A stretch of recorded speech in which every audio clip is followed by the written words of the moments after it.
This is a really quick tip for those of you who are doing selections and trying to mask in a subject on a background and trying to make it look realistic. So this is the place we've reached at the moment. We've got our background.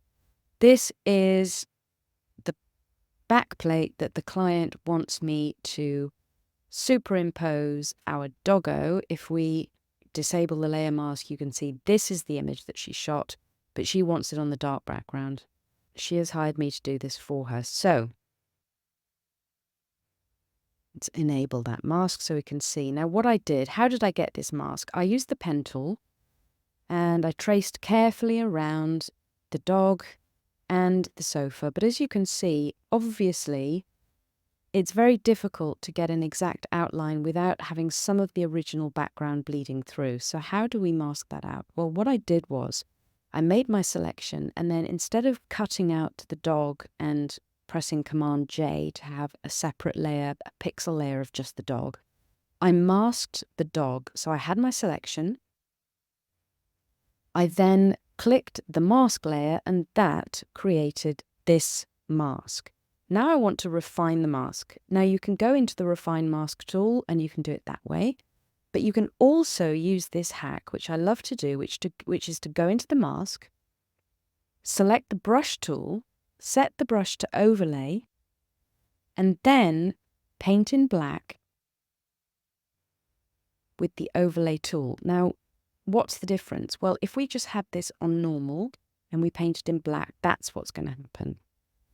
Command J to go back. If we paint with overlay, it's going to find the edge for us. And so we can very gently start to mask that out, and it will try to maintain that edge. Now, if it looks a little bit jaggedy, you might need to come back and refine that. But this is a super quick way to manually go in and refine that mask. And I prefer this way than the Refine Mask tool, because the Refine Mask tool tends to bleeds into the dog and the background and doesn't quite know what it's doing. And you see how it's sharpening up the edge as well? So you might want that, you might not want that, doesn't matter, but it's especially useful where we just have these lighter bits and we want to get rid of those so that the dog looks less like a cutout against the background.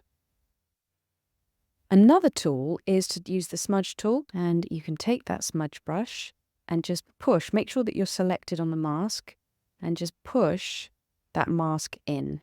And that's blurring the edge slightly because depending on how soft your brush is, it's just nudging that mask up against the selection. So those are two ways that you can clean up a mask around your subject.